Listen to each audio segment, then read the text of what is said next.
As our tradition is, I'm going to do a Middle East update. There's quite a bit going on again, especially with the government over there right now. And we do that out of the understanding that the current gathering of Israel back into the land today is working out of the Abrahamic covenant. And even though it's a gathering in unbelief in preparation for judgment, Father, we see the Father doing great work over there. There have been more Jews coming to Jesus Christ in the last 18 years than there has been in the last 18 centuries. So with that said, I'm going to start out with the Middle East update. This is from the Times of Israel. It says, Knesset Speaker Yariv Levin announced Friday that he would bring Yesh Atid leader Yair Lapid's statement that he can form a government to the Knesset on Monday, that was yesterday, setting in motion the process to hold a vote of confidence in the new government. Quote, after the announcement from the Speaker of the Knesset to the plenum, and in accordance with the time frame laid out in the Basic Law of Government, the Speaker will set a date for the debate and vote on establishing the government, unquote, Levin said.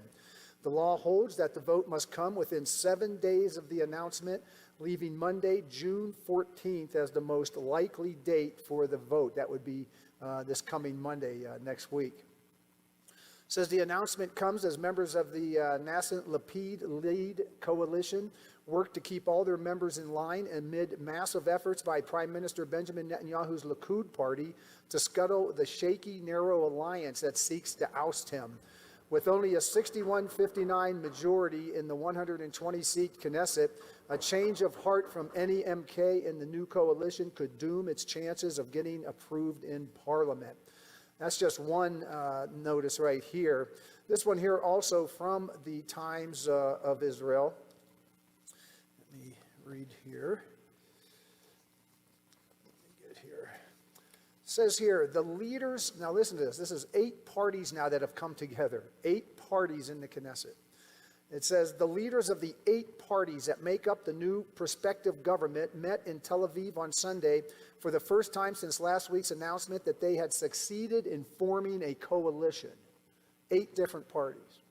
It says, yet it is still unclear when a vote to confirm the government will be held, as Knesset Speaker Yaron Levin, a Likud lawmaker, has not yet scheduled a date. In addition, there reportedly remains some disagreements between the member parties of the coalition that will need to be resolved before it is sworn in. Should the change government, it's called change government is what they actually call it. Should the change government be confirmed by the Knesset, it would end more than 12 consecutive years of rule under Netanyahu, Israel's longest serving prime minister. Out of the Jewish News Syndicate, Netanyahu actually responds to this. Israeli Prime Minister Benjamin Netanyahu called on Knesset lawmakers from all parties to, quote, vote their conscience, unquote, if the so-called change coalition presents a new government to the Knesset this week, which it did. Netanyahu, who spoke at the Likud faction meeting at the Knesset, said that the right-wing parties Yamina and New Hope were essentially disenfranchising voters by partnering with the opposition parties on the left in an effort to end his term through what they have called a unity government. Quote, he goes on, we are witnessing an election deceit that the likes of which has never happened. People feel justifiably so that they have been conned, unquote. Referring to Yamina, leader Naftali Bennett agreeing to a rotating premiership with left-wing Yair Lapid, leader of Yesh Atid, as part of the prospective government that was declared last week and could be sworn in within days. And so it is happening. Netanyahu goes on, he says, quote, when we talk about a dangerous left-wing government, we are speaking about a government that would forfeit the Negev and won't be able to resist an American demand for a settlement moratorium, unquote, Netanyahu said. He added that the diplomatic security cabinet in the new government would rely on, quote, terror sympathizers and would not be able to fight in Gaza or defend Israel in the International Criminal Court, unquote. He then called on potential renegades within Yamina and other parties to stay true to their values. Quote, it is still not too late, unquote, he said. So it's still not official yet, but apparently they've got enough parties that came together. And some of these parties that came together are actually hostile. They're Muslim parties that have come together, and they are not real crazy about Israel even existing in the manner that it does. So this is going to be interesting to see how that works its way out. This is from Amir Sephardi's blog. After being questioned about the future of the relationship between Israel and the White House, Press Secretary Jen Psaki acknowledged that the Jewish state would remain a, quote, strategic, unquote, partner in the Middle East. The question came amid Prime Minister Benjamin Netanyahu's pending removal from office, now that his opponents have formed a coalition government, bringing the Prime Minister's 12-year run to a conclusion. The press secretary said, quote, Israel will remain an important strategic partner, one where you have an abiding security relationship, and that will continue, unquote. Others, too, have voiced concern over the security of the nation amid Netanyahu's departure. So there is some concern over there regarding everything that's going on, especially just coming out of the Gaza confrontation and so on. A lot of stuff. This is also from Amir's blog. Says, quote, first we proved to the enemy that we are capable of protecting and defending Al-Aqsa Mosque and that we are ready to pay a heavy price. This is coming, by the way, from Yahya Sinwar. He's the leader of Hamas. The uprising of our people in Jerusalem, the West Bank, and in the 1948 lands of Israel put pressure on the enemy more than the rockets of the resistance, unquote, he said. His comments came on Saturday, just weeks after the ceasefire between Hamas and Israel was instituted. The conflict was initiated by Hamas when it fired several rockets towards Israel's capital city, Jerusalem, earlier in May. In total, the terror proxy fired over 4,300 rockets, with well over 600 landing in Gaza, killing several people. Sinwar even claimed that the conflict was minor in scope and that the next battle would, quote, change the face of the Middle East, unquote. He also stated that his fighters, quote, humiliated Tel Aviv, unquote.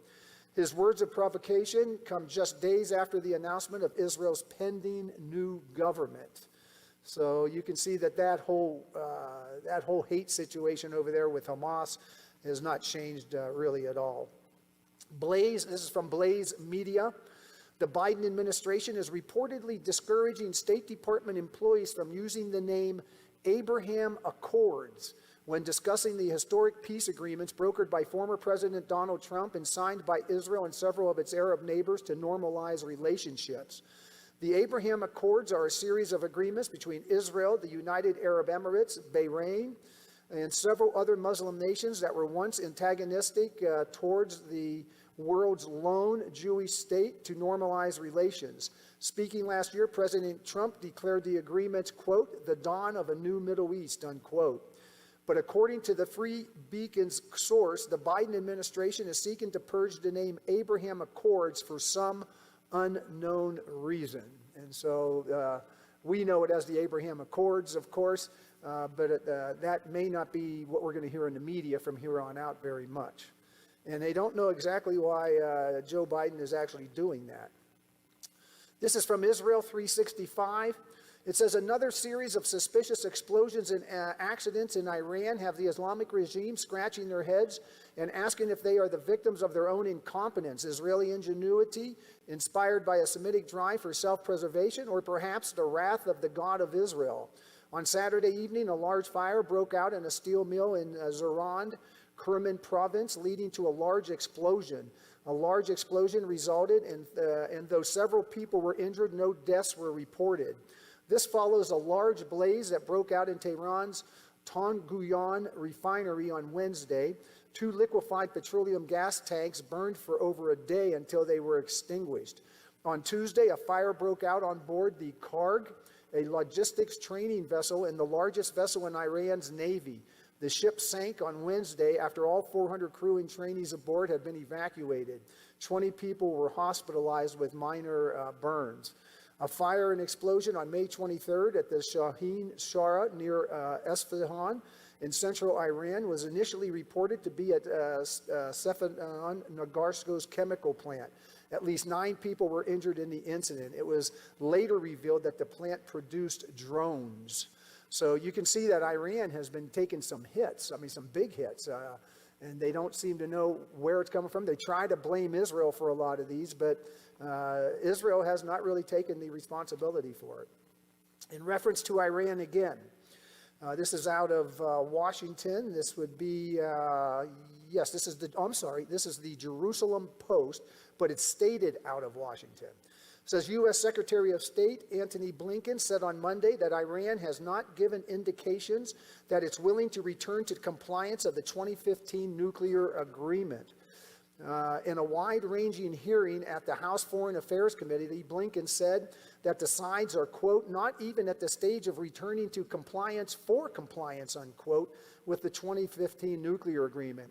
Going on, he says, quote, we don't know if if this is going to actually happen, Blinken emphasized. He goes on to say, quote again, we've been engaged in indirect conversations for the last couple of months, and it remains unclear whether Iran is willing and prepared to do what it needs to do to come back into compliance, unquote. Going on, he says again, quote, what we do know, unfortunately, is that meanwhile, Iran's nuclear program is galloping forward. It has lifted restraints imposed on it by the agreement, including the amount of enrichment material that it has, materials that's now in some cases enriched up to 20% and even a small amount to 60%. Takes about 90% of uranium enrichment for nuclear weaponry. But it goes on to say it has started to deploy some more advanced centrifuges. And so it doesn't sound like Iran even wants to come back. So it sounds like they're just doing their own thing, and they're moving, like he said, galloping forward towards their nuclear weapon. Now, in reference to our current study, especially of Genesis 6, as we get further into this study, we'll be talking about the potentials for an even alien contact, which could be demonic. And that's the whole reason for this study and why we're looking into the latter times. But this article here is out of, it's actually printed by the New York Times, but it's out of Washington. It says American intelligence officials have found no evidence that aerial phenomena witnessed by Navy pilots in recent years are alien spacecraft, but they still cannot explain the unusual movements that have mystified scientists and the military, according to senior administration officials briefed on the findings of a highly anticipated government report. The report determines that a vast majority of more than 120 incidents over the past 2 decades did not originate from any American military or other advanced U.S. government technology, the officials said. That determination would appear to eliminate the possibility that Navy pilots who reported seeing unexplained aircraft might have encountered programs the government meant to keep secret. But that is about the only conclusive finding in the classified intelligence report, the officials said. And while a forthcoming unclassified version expected to be released to Congress by June 25th will present few other firm conclusions, senior officials briefed on the intelligence conceded that the very ambiguity of the findings meant the government could not definitively rule out theories that the phenomena observed by military pilots might be alien spacecraft. Very interesting finding here. That's coming out June 25th, but it doesn't sound like it's going to be near as extensive as what people were hoping for. Former President Barack Obama further stoked the interest when he was asked last month about the incidents on the Late Late Show with James Corden. It says, quote, this is from Barack Obama, quote, what is true, and I'm actually being serious here, is that there is footage and records of objects in the skies that we don't know exactly what they are, unquote. The report concedes that much about the observed phenomena remains difficult to explain, including their acceleration as well as ability to change direction and submerge. So apparently there's a lot of stuff that's out there. It's supposed to be released on the 25th that's coming up. They did have a report that came out just recently, but it was not very informative. Okay, ending on that subject, this is from the New York Post. Says NASA's new chief isn't satisfied with the Pentagon's inconclusive UFO report. That's what we were just reading about right here. It's just that's what they just came out with recently. It says newly installed NASA Administrator Bill Nelson has said their probe into unidentified aerial phenomena is just beginning. His team intends to set up their own research effort into footage of high-speed flying objects spotted by Navy aviators over the years, he told CNN Business. Nelson added that he does not think there's evidence to assume that extraterrestrials are involved, saying, quote, "I think I would know," unquote, but conceded it's too early into their study to rule out the possibility of extraterrestrials. That's what he's saying. He goes on to say, quote, "We don't know if it's extraterrestrial. We don't know if it's an enemy. We don't know if it's an optical phenomenon," unquote, Nelson told CNN Business. He goes on to say, quote, "We don't think it's an optical illusion because of the characteristics that those Navy jet pilots described. So the bottom line is, we want to know," unquote. So amazing time that we're living right now, that UFO or the unidentified aerial phenomena that's out there, that they call UFOs now, are actually in mainline media now. This is it. These are the days that we're living, and that's what this study is about. As we get further into Genesis chapter 6, we'll be looking about when angels came down and mated with the daughters of men and had hybrids of sorts. Men of renown, we're told. And so we'll be getting deeper into that. The reason we're here, parked in chapter 9 of Daniel, is because without a good, thorough understanding of the vision that Daniel had in Daniel chapter 9 of the latter days, it's difficult to really present the other material, especially that regarding Antichrist. And so we're going to be looking deeper into that. By the way, that name Antichrist comes to us in the New Testament in the epistles of John. He's referred to, he has about 13 different I guess you would say insinuations of sort of who that is in the New Testament, and about 33 in the Old Testament, in the Hebrew Scriptures. And so that's why we're here in Daniel chapter 9, which is where we're going to be picking it up right now. Last time when we met, let me do a brief review on that, but last time we met, we were looking at verse 26 of chapter 9. But in verse 25, we have for us, in verse 25, we have the first subdivision of the 490-year period. We know in verse 24, Gabriel came to Daniel explaining to him that God was not going to usher in the Messianic kingdom at this time, but that he had another 400 or 70 weeks, or the word weeks here is actually better translated as Shabuah, which is 77s, or 490 years. And it was for your people and for your holy city, for the Jews and for the city of Jerusalem. Coming to verse 25, however, there's a double subdivision here. There's a subdivision that comes to us combining 7 sevens, 49 years, and 62 sevens, 434 years, which gives us a total of 69 sevens out of the 70, or 483 years. Therefore, a total of 483 years will transpire from the time the command is issued to rebuild Jerusalem until the coming of Messiah the Prince, is what we're told in verse 25. Meshiach Najid, the anointed ruler. So hence, the first 483 years of the 490-year period come to an end with the first coming of Messiah. Comes to an end with the first coming of Messiah. So we're down to a 7-year period. However, in reference to that, and it is worth pointing out again, and you're going to keep hearing me say this, again, take note that during that first 69 weeks, that 483 years, the church was not part of it. And what we're going to see as we get into verse 27 today, as we get further along here, as you're going to see, the last 7 years, the church will be gone. The church will be gone, and I'll show you the scriptures associated with that today.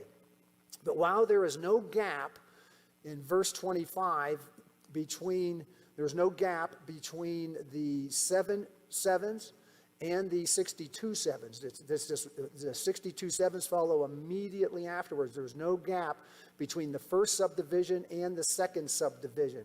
But there is going to be a gap between the second subdivision of 62 weeks and the third subdivision, which is the last 7-year period. There will be a gap of time, and we'll study that a little closer here in a moment.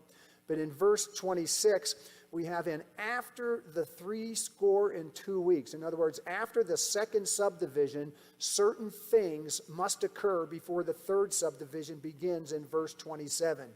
Gabriel is now going to point out three events that are going to occur between the second subdivision and the third subdivision of the 490-year period. Thus far in our study, we've covered two of those. We've covered two of those. Let me put this out of my way. Up to this point, we've covered two. The first that's going to happen is that the Messiah will be cut off and have nothing, but he will be cut off, but not for himself, is the actual translation or the meaning here.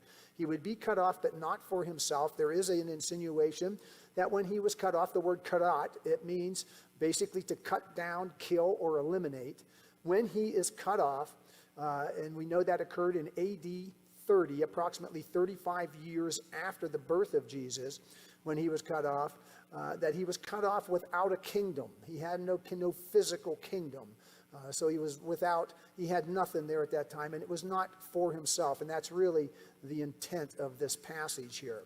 The second thing that was going to happen, that Gabriel pointed out, is, and we looked at last week, is that the people of the prince that shall come shall destroy the city and the sanctuary, and the end thereof shall be with a flood. And we identified the people that were to come, that were going to destroy the city and the sanctuary, as the Roman Empire. We know it was the Roman Empire, first under Vespasian in 66 AD, and Nero was still king at that time. But 2 years into that battle, in 68 AD, Nero died. Vespasian went back to Rome, and on there he gave charge to his son Titus, who came back to finish off the mission in 69 and 70 AD finally.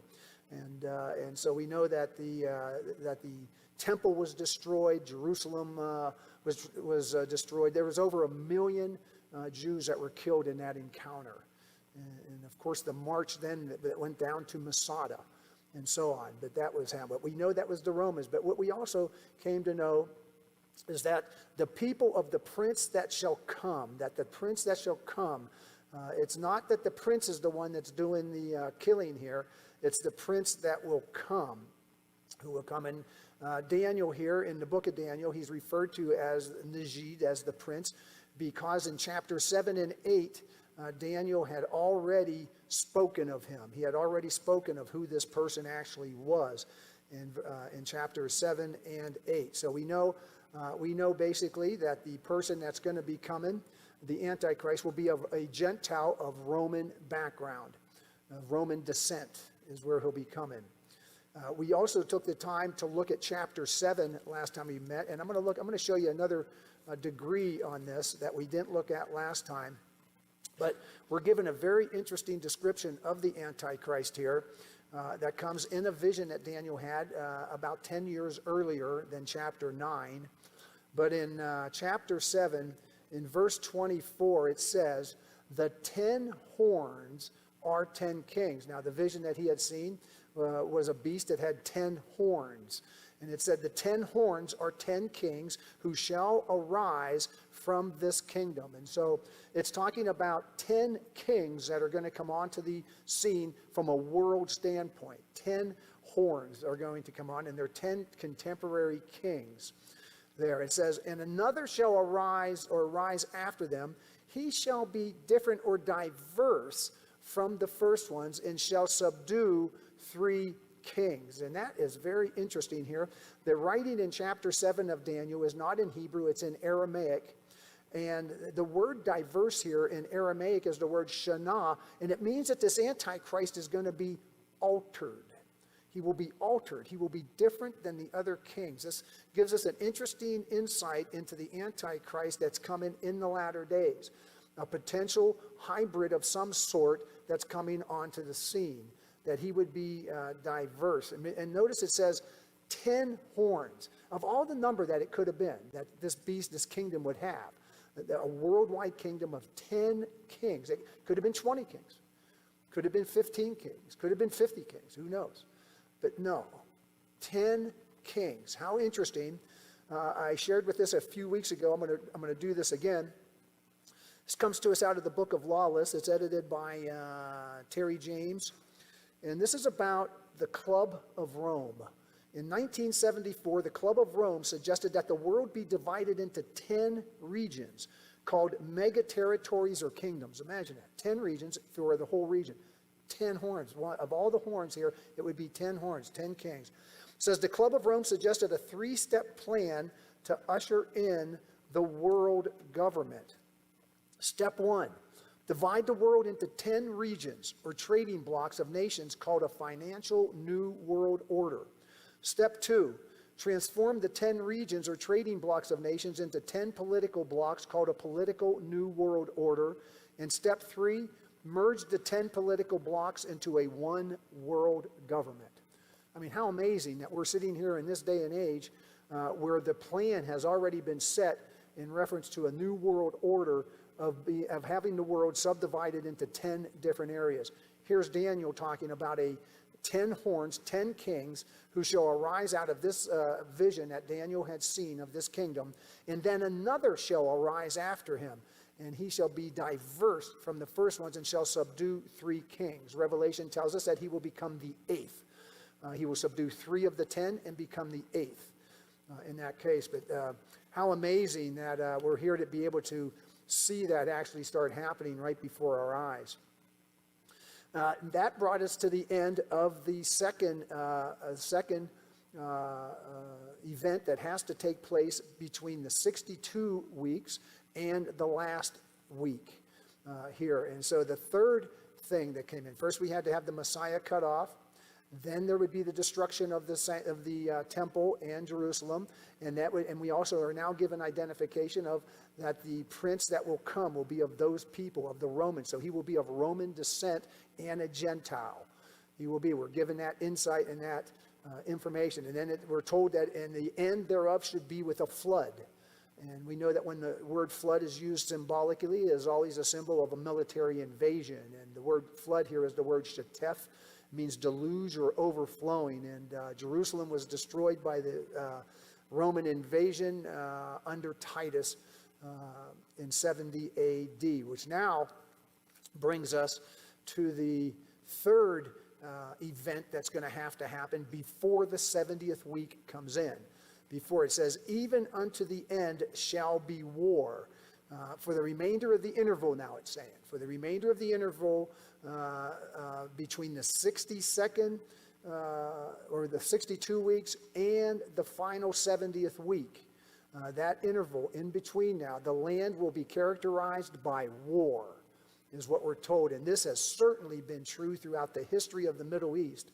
As a result of the wars, desolations are determined, we're told here. That desolations are determined. And that comes to us in verse 26 now, is where it is. The end of it shall be with a flood, and until the end of the war, desolations are determined. The desolations are determined. And the word here for determined is the word karatz, and it means a decree.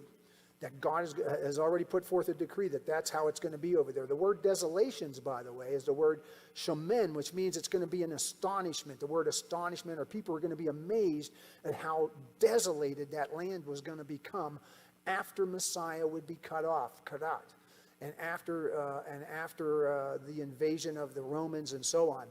You know, there's an interesting verse, and I'll share this with you, that actually talks about the desolations of the land that are going to occur after God curses it. After God curses it. And this comes to us out of the book of Deuteronomy, the fifth book of the Torah. It comes to us out of Deuteronomy. And it comes to us in chapter 29 in verse 22. This is rather fascinating here. Pay attention to this a little bit here. Take note of this. Right here regarding this, the desolations that God had predicted that was going to happen through the prophet Daniel. In Deuteronomy chapter 29, verse 22, it says, so that the coming generation of your children who rise up after you, and the foreigner who comes from a far land. What a unique comment that God makes here. And the foreigner who comes from a far land would say, when they see the plagues of that land and the sicknesses which the Lord has laid on it. It just shows that it was just ugly what happened to the land over there after the destruction in 70 AD. Eventually, the Romans were out of there, and the land just laid desolate. Let me read an excerpt here from a book that was written by Samuel Clemens. Samuel Clemens, you know him as Mark Twain.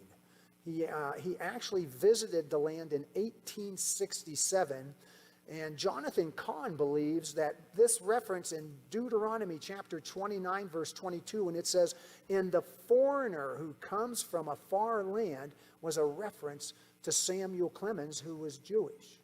His name, Samuel means God has heard, and the word Clemens means merciful. God has heard, and he is merciful. But this speaking of the desolation that occurred there, in his book, The Innocents Abroad, Twain writes, or Clemens writes, he says this about the land. "Of all the lands there are for dismal scenery, I think Palestine must be the prince. The hills are barren, they are dull of color, they are unpicturesque in shape, the valleys are unsightly deserts fringed with a feeble vegetation that has an expression about it of being sorrowful and despondent. The Dead Sea and the Sea of Galilee sleep in the midst of a vast stretch of hill and plain, wherein the eye rests upon no pleasant tint, no striking object, no soft picture, dreaming in a purple haze or mottled with the shadows of the clouds. Every outline is harsh. Every feature is distinct. There is no perspective. Distance works no enhancement here. It is a hopeless, dreary, heartbroken land. Palestine sits in sackcloth and ashes." That's how he described it.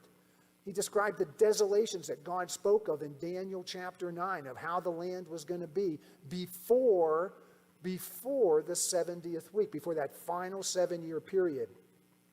Just for the record, by the way, and I have a note here in my scriptures here, when God gave the Abrahamic covenant to Abram at that time, his name was Abram at that time, that covenant in Genesis chapter 12 had three major motives. It had the land motive, it had the seed motive, and it also had the blessings motive. And so we know that God expanded on all three of those with the land covenant, and that's why I'm bringing that up. The land covenant actually comes to us in Deuteronomy chapter 29, verse 1, through chapter 30, through verse 20, which is the last verse. That is the land covenant. He expands upon the promise that he made to Abram. The seed portion comes to us in the Davidic covenant. And then, of course, the blessing aspect comes to us through the new covenant that has been ushered in through Messiah. Here in this scripture right here that we just read, it was a portion of the land covenant. It was talking about how the land would become devastated and desolations would rule there. Just terrible. But notice this breakdown here. Now, about a week ago, when we were looking at the 7 sevens, the first subdivision of 49 years, we looked at some convincing scriptures dealing with the year of Jubilee, that 50-year period. 50 years. It was like God was working in that period. He was telling the people when they go back to the land to initiate the Jubilee, every 50 years. This becomes rather fascinating because when we look at the connection that Jonathan Cahn had brought up, that in verse 22 of chapter 29 of Deuteronomy, and the foreigner who comes from a far land as being Samuel Clemens, a Jew. That was in 1867. 50 years later, in 1917, we have the Balfour Declaration that comes out of World War I. 50 years after that, we have 1967 and the Six-Day War and the taking back of Jerusalem. For the first time in almost 2,000 years, the Jews had control of the old city of Jerusalem. 50 years after 1967, on December 6, 2017, President Trump names Jerusalem the capital of Israel. The capital of Israel. And then on May 14th, 2018, the very next year, the U.S. opens its embassy in Jerusalem on the 70th anniversary of when Israel's independence was named on May 14th, 1948. Coincidence? I don't think so. An amazing time here that God, again, another example of how God controls history, how God controls history, and he even will use pagan kings to do it. There were 19 kings for the northern kingdom. 19 kings. When the kingdom split after Solomon, there were 19 kings that God established. We're told in Daniel chapter 2, God establishes kings, God removes kings. 19 kings that he established for the northern kingdom, and not one of those kings was pleasing to God. Not one.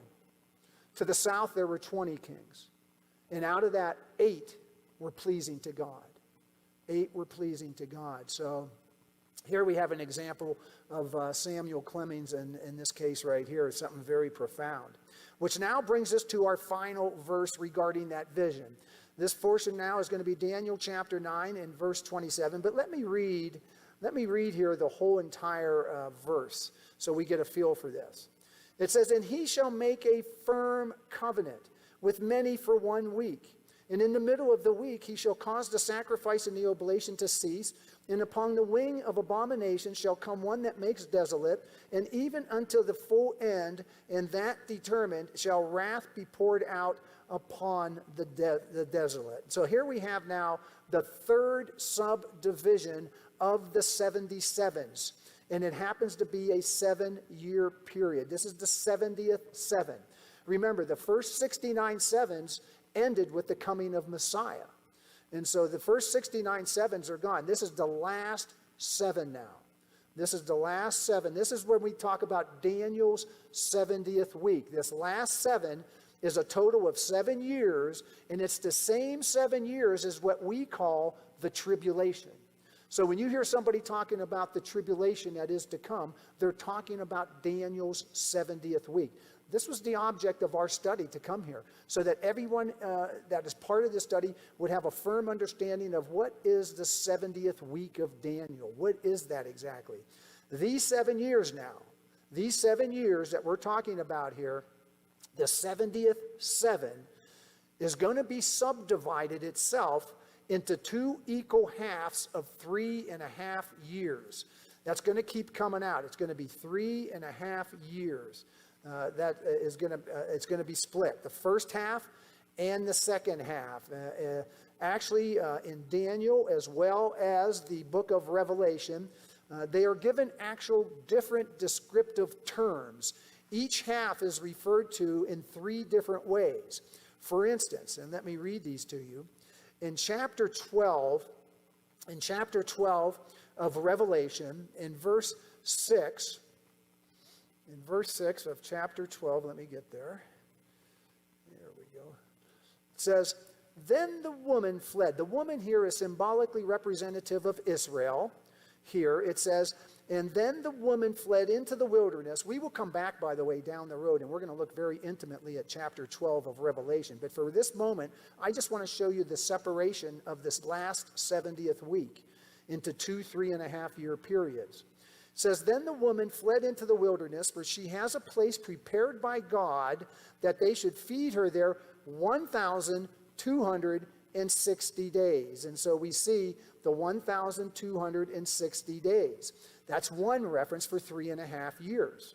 That's how God broke it down, is in those specific numbers, in days in that case right there.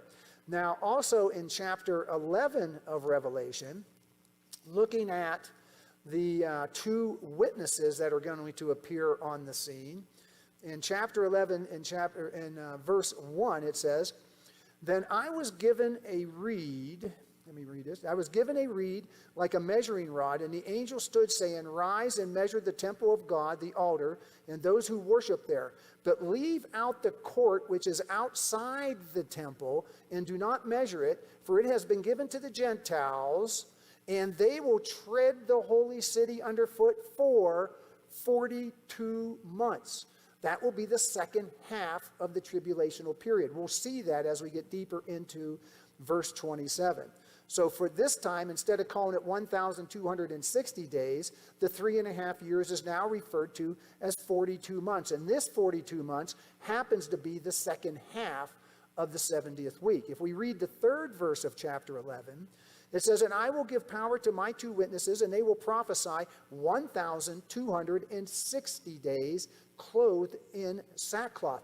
That reference there is the first half of the 70th week, when the two witnesses will prophesy. They will then be extinguished at the halfway point by Antichrist. They will lay in the streets for 3.5 days, and then God will resurrect them and ascend them into heaven while all the world watches. It's amazing when we talk about that all the world will be able to see them. And I'll tell you, with the work that Elon Musk is doing now with the satellites around the world and other things, and him trying to create his own Google of sorts, he's trying to get his web out there. We are going to be able to see everything anywhere on this earth at any given moment.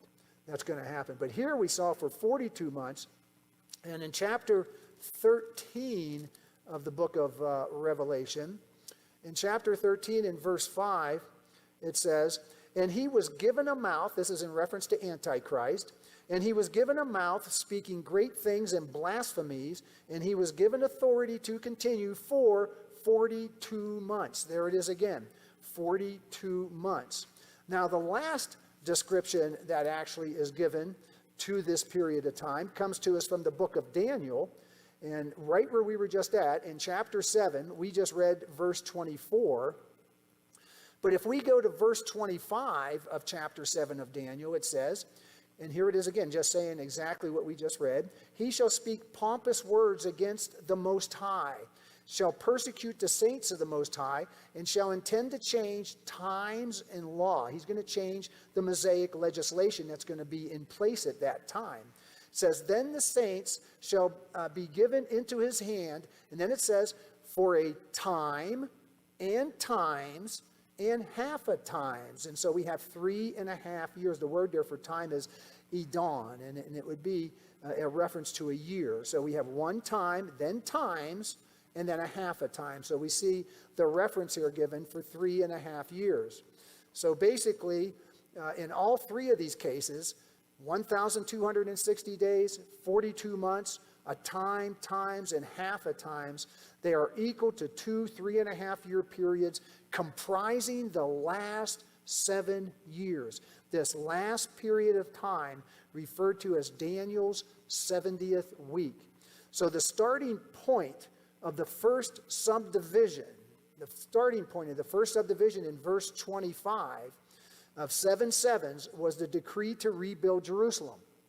Since the second subdivision of 62 sevens immediately followed the first subdivision, there was no need for a sign that signaled the beginning of the second subdivision. So you had 7 sevens and then 62 sevens. It wasn't like there was any gap there. There was no gap in between those. Okay, there was no gap in between either. Since there is now going to be a gap between the second and the third subdivision, it's now necessary to provide a sign that will inaugurate the third subdivision. We need to know what is going to start the 70th week. How are we going to know this? Now, we know that the first subdivision was when the command went out to rebuild Jerusalem. That was the 7 sevens. And then the 62 sevens. That took 69 of the sevens out of the 70 out of the picture. That's behind us now. We're still waiting for that last 7-year period. And the verse now states, and here's the sign that we're going to get, "He shall make a firm covenant with many for 1 week." Here's verse 27. "Then he shall confirm a covenant with many for 1 week." This is going to be the starting point of the 70th week. That's important for us to understand. The pronoun he that's used here in verse 27, "Then he shall confirm this covenant," actually now goes back to its nearest antecedent, which happens to be in verse 26, which is the prince that shall come. The prince that shall come. That's the antecedent, and we know that to be the Antichrist. And he will be a Gentile of Roman descent. He will be a Gentile of Roman descent. And he will rise, and he will subdue 3 of the 10. And we know that's not going to happen until at least halfway through, because chapter 17 of Revelation still mentions the 10 horns. So we know that the 10 horns are still going to be in effect at the middle of the 70th week. But Antichrist will subdue 3 of them, and he will become the 8th. He will become the eighth. He is going to do this with a firm covenant. He will make it firm. He's going to make it strong. The Hebrew word here for this is the word gabar, firm. It means strong. It means strong. And it actually also carries with it in the Hebrew that it is to make an original covenant here, not something that already existed. This is going to be brand new. And isn't it interesting that God is so good to us? He named it for 7 years. We're going to know. See, and the point is, we as the church will most likely be completely gone by this time. But anybody reading these scriptures, or even hearing something like me speaking today, is going to understand that this covenant will be for 7 years. The word there is gabar, and the word for covenant here is the word berith. And that's an interesting word because it means to cut. To cut. And this actually references us back to the Abrahamic covenant when Abram cut the animals in half during the ratification of the Abrahamic covenant in Genesis chapter 15. He cut the animals in half. And we're told here that it will be for 1 week. The breakdown here is Akkad for 1, and then Shabuah, which is our word. That's our word for 7. So it would be for 1, 7, or for 7 years. I'll speak on the many here in a minute. Notice that when he signs this, that it will be with the many. He will sign this for with the many, and I'll get to that in a second. Okay, and it will be for 1 week. Okay, the starting point now, and this is important for us to understand. The starting point of the 70th 7 of Daniel, that 70th week, the last 7 is still in the future, and the starting point of the Great Tribulation is the signing of a 7-year covenant. You know, you can't have a 7-year covenant with Israel if there's no Israel. That's why we're excited, because we've had Israel now for 73 years. Amazing times that we're living right now. As a matter of fact, some scholars, prophetic scholars, from an eschatological standpoint of things to come, they look at the founding of Israel as the greatest sign of modern day prophecy that we could have. And I agree. I don't think we could have a better sign. I said that one time to a person, asked me one time, well, what prophecies do we have today? And I said, we have the nation Israel. And they looked at me and said, oh, get real. You know, like I was nuts. Okay? And that's because to them it's foolishness. They don't want to hear it. They just think everything's been like it has been forever. And here we are living in these times in this case. But understanding that it's the signing of that covenant that's going to start the 7-year period. And notice I didn't say the rapture. You know, a lot of people teach, oh, well, when the rapture occurs, then the 70th week starts. No, that's not technically true. Not technically true or not. It will not be the rapture that will begin the tribulation. The rapture will come before the tribulation starts. We will be caught out as the church. Remember what I said earlier. Church had nothing to do with the first 69 weeks. And you know what? It's going to have nothing to do with the final week either. We will be caught out. And while the Bible teaches that the rapture will precede the tribulation, it never says that the rapture begins the tribulation. Rather, the event that begins the tribulation is going to be the signing of the 7-year covenant. I was talking to Bill Salus recently. He was here, and him and I had quite a bit of time to talk. And it's a rather fascinating subject as to what's going to occur between the rapture of the church and the signing of the covenant. The rapture of the church could be a year before that. It could be 10 years. It could be 20 years. I don't know. We don't know. It's imminent. It could happen. Highly unlikely it would be large numbers like that. It would probably be closer just because of all the other signs that we have. And we know that the rapture is going to take place beforehand. Let me read a few verses to you regarding that, because people oftentimes ask, you know, well, what makes you think that the church is not going to be? Well, for one thing, I always tell them that, well, it didn't have anything to do with the first 69. And we know that Gabriel, in verse 24 of chapter 9, said that the 490-year period, Daniel, is for your people and your holy city, their holy city, which means that it's for the Jews and it's for Jerusalem. Nothing to do with the church. 69 of those weeks are gone. Church had nothing to do with it. In Revelation chapter 3, in God's letter to the church at Philadelphia, he says, let me see here, 3 verse 10. Let me get there. He says, because, he's talking to the church at Philadelphia, because you have kept my command to persevere, I also will keep you from the hour of trial, which shall come upon the whole world to test those who dwell on the earth. It says here, I will keep you from the hour of temptation, some translations may have. The word for temptation here is perismos, and it means adversity. He's talking about the tribulational period here. I will keep you from that hour, which means day or season. And the word keep here is the word teriro, and it means to detain or withhold. I'm going to hold you back from that period of time. I'm going to hold you back from that period that's coming. And so we can see that God is promising to protect us in that respect. In 1 Thessalonians chapter 5, Paul is speaking about the day of the Lord.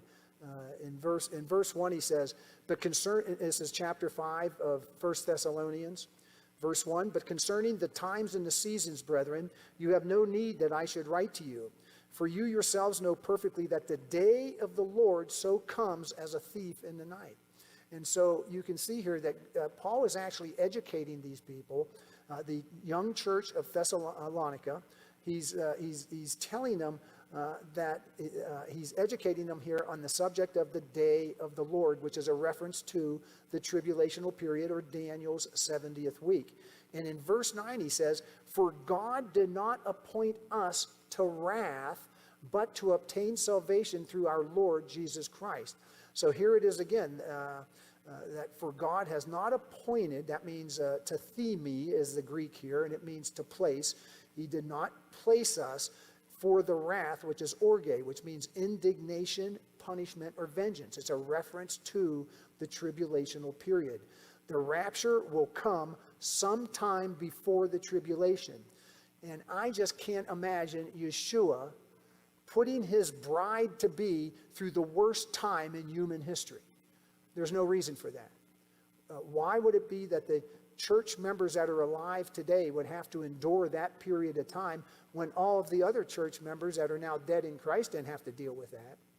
God is not going to take us through that. And just as the church had nothing to do with the first 69 weeks or sevens, it will be removed before the 70th week. And that is what Gabriel originally declared in chapter 9, verse 24. In that respect, that the 70 weeks or 490 years are determined upon thy people, that's Daniel's people, the Jews, and upon thy holy city, which is Jerusalem.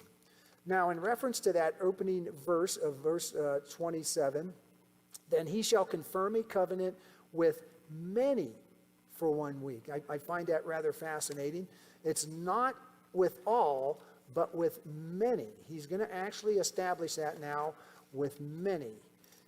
And the Hebrew text uses here, the word for many here is the word rab, and it means abundant. So he will do it with the large number. And it uses actually a definite article here. It is the many. He makes it with the many. This is the leadership of Israel that will be empowered to sign covenants of this nature. The covenant is made for 1/7, for 1 7-year period, for 1/7. So on one hand, it begins with the 7 years of the tribulation, but on the other hand, it is also signed for a specific purpose of being in effect for 7 years. 7 years. You know, I find this rather interesting in the days that we live right now. This puts a special light upon the modern day struggle for the Israeli Knesset to form a coalition right now. That's what we were just announcing on our Mideast update today. We were talking about that coalition. They're right on the verge of forming a coalition, and it doesn't look like it's real stable. Doesn't appear real stable. There's something not quite right. And for the first time, it's going to include the Orthodox Jewry as one of their main leaders, as one of the potential prime ministers now, too. That's going to be there. But currently, there's a possibility for even a fifth election if that coalition falls apart. And some of those parties are actually hostile Now, in reference to when he makes this covenant with the many, not with all, but with the many, the prophet Zechariah actually describes for us the deliverance of the Jews during the 70th week. He actually describes for us, the description that he gives here for us is how God is going to deliver the Jews during that week, but it's going to be horrible. During that period of time, starting in the middle of the week, when we're going to see that the covenant is going to be broken, Antichrist is going to go out on a full-scale program of extinguishing the Jews. He still knows that if he can extinguish all the Jews, there'll be no remnant that's going to be there calling out unto Messiah for him to come back. He's trying to stop Messiah from coming, and that has a lot to do with Genesis 6 as well. But in Genesis 6, he tried to contaminate mankind with the hybrids, the Nephilim that were born at that time, by contaminating the DNA. And so in turn, here now is Zechariah chapter 13 in verses 8 and 9 describing what's going to happen. It says, "And it shall come to pass in all the land, says the Lord, that 2/3 in it shall be cut off and die."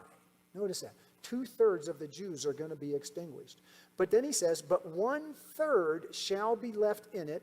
I will bring the 1/3 through the fire, where we find them as silver is refined, and test them as gold is tested.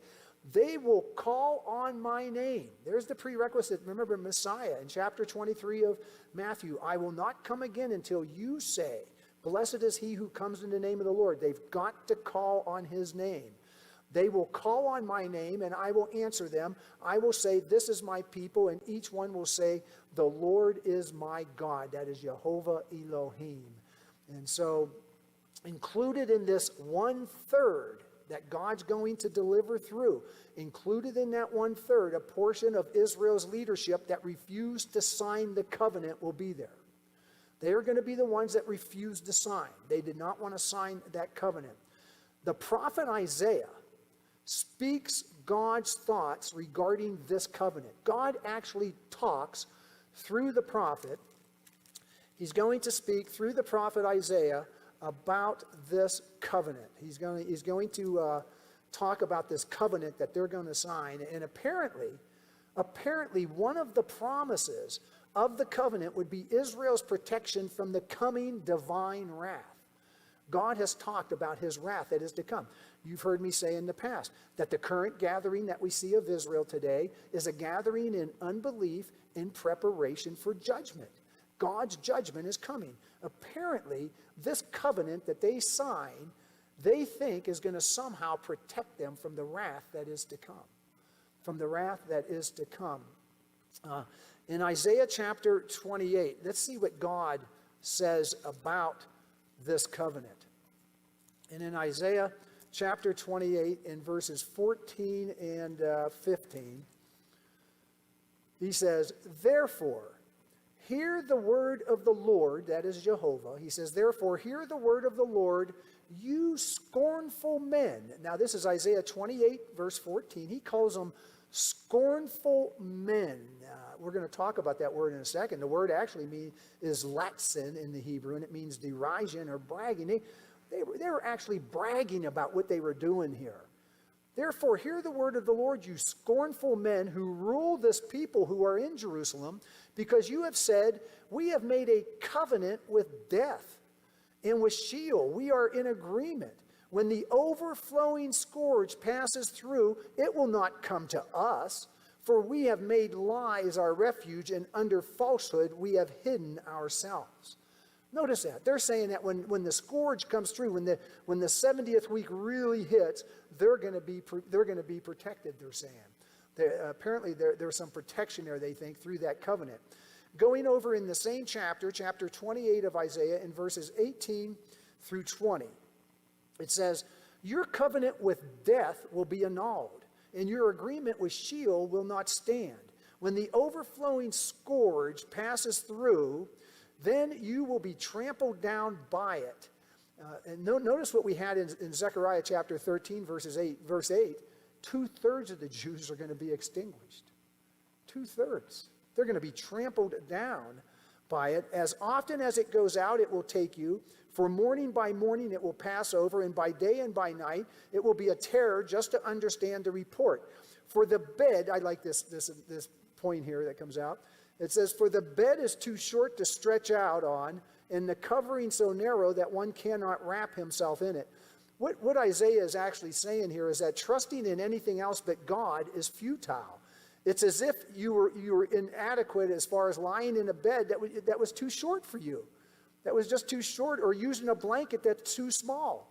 It's just not going to work. If you're going to put your trust in anything but God, it's not going to work. And they think they're going to escape the overflowing scourge that's going to come. The prophet Amos also speaks on this subject. In Amos chapter 9, in verse 10, the prophet says, all the sinners of my people shall die by the sword, who say, the calamity shall not overtake nor confront us. And the calamity here is the word real. It means evil. It would be a reference to the tribulational period. So here it is again. All the sinners of my people shall die by the sword, who say the calamity shall not overtake nor confront us. They're saying that somehow that covenant that they sign, that firm covenant with the Antichrist, is going to protect them. That somehow they're going to be protected. In the prophet Isaiah, again, back in chapter 10, in verse 20, it says, and it shall come to pass in that day that the remnant of Israel, and such as have escaped of the house of Jacob, will never again depend on him who defeated them, but will depend on the Lord, the Holy One of Israel, in truth. And so here it is. They will not put their trust in anybody again other than the Lord. That is the only person that they're going to trust. That is Jehovah, the Holy One of Israel, is what they're going to do. But God calls them scornful, that they were scornful. So with that said, I'm going to try to go on just a little bit more here. We're almost through the verse here. In chapter 9, verse 27. And then it says, let me start out again from the beginning. Then he shall confirm a covenant, or a firm covenant with many for 1 week. Then it says, but in the middle of the week he shall bring an end to sacrifice and offering. And on the wing of abomination shall be one who makes desolate. And so we see here that the verse actually goes on to state that in the middle of the week, in the middle of that 70-year period, remember we were talking those 3.5-year periods, he shall cause the sacrifice and the oblation to cease. So in the middle of the 70th seven, that is after the first 3.5 years, the covenant is now going to be broken. The word midst here is the word chetzi. It means half or middle. So at 3.5 years of the 7-year period, the covenant will be broken. And he shall cause the sacrifice and the oblation to cease. There will be a forced cessation of the sacrificial system. We had read earlier in chapter 11 of Revelation about the temple. This is one of the verses that tells us that there's going to be a third temple. We have another verse that comes to us from the Apostle Paul that I'll read shortly. But right now, this is one of the verses that comes our way. And we're wrapping down here.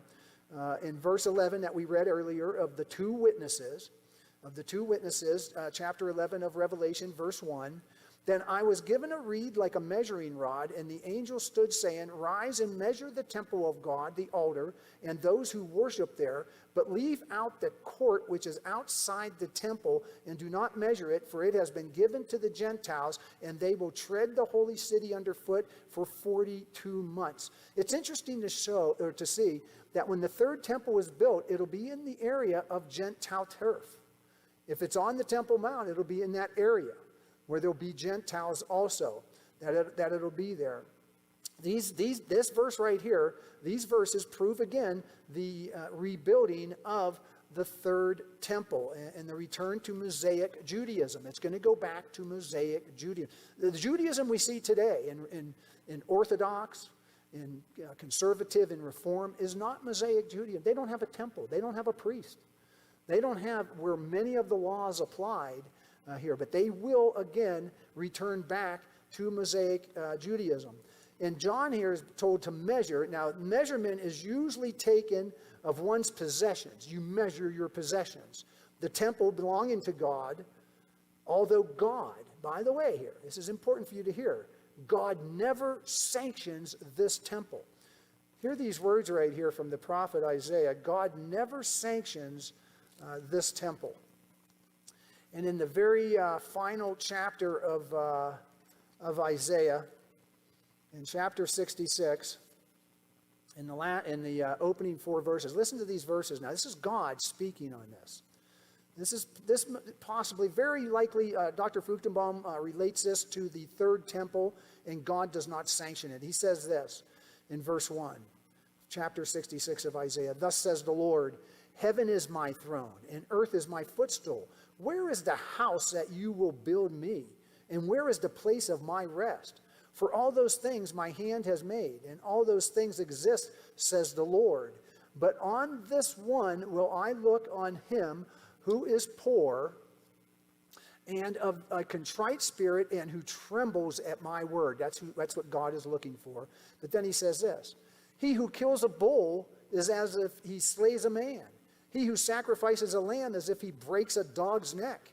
He who offers a grain offering as if he offers swine's blood. He who burns incense as if he blesses an idol. Just as they have chosen their own ways, and their soul delights in their abominations. There's that shekutz. That means disgusting, filthy idol. And finally in verse 4 he says, so will I choose their delusions and bring their fears on them? Because when I called, no one answered. When I spoke, they did not hear. But they did evil before my eyes, and chose that in which I do not delight. So this is God. This is God saying that, you build that temple. You do it. You go back to Mosaic Judaism and turn your back on my son, Jesus Christ, who died for the sins of the world, died for your own sins. You can go back to that. But the measurement here in chapter 11 of Revelation, the measurement would include, of course, the holy place and the Holy of Holies. Only priests could enter here. The Gentiles would control the outer court. This temple will allow Orthodox Jews to offer sacrifices according to the Mosaic law during the first 3.5 years of Daniel's 70th week. And at the middle of the week, 3.5 years, Antichrist will put a stop to all of the sacrifices. And we'll talk more about those sacrifices in a moment. But I'm going to stop there for today.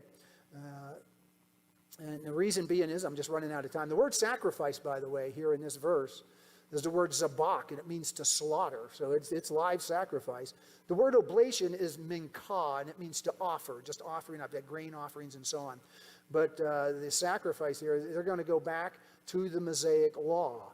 And I believe that that's, again, going to be the turning of their eyes away from Messiah, because they're going right back into the law again. And isn't it interesting now that for the first time in the Knesset's history, they've got an Orthodox Jew that potentially is going to be prime minister. The Orthodox Jewry in Israel believes that Messiah will be the one that builds the temple. That comes to us from Zechariah chapter 6. And so in turn, they believe that that's going to be the one that Messiah will be the one that builds the temple. But we're living in a time right now of who knows what's going to happen over there regarding their leadership. Imagine if the prime minister was an Orthodox Jew, and that's going to happen potentially. That's going to happen. Imagine that. Amazing times that we're living right now, and what God's doing. Remember, God establishes kings and he removes kings, and it's there in order to allow for the fulfilling of his prophecies through the prophets. And so that's what we're viewing right now, right before our eyes. We'll resume this study and finish verse 27 next time we get together.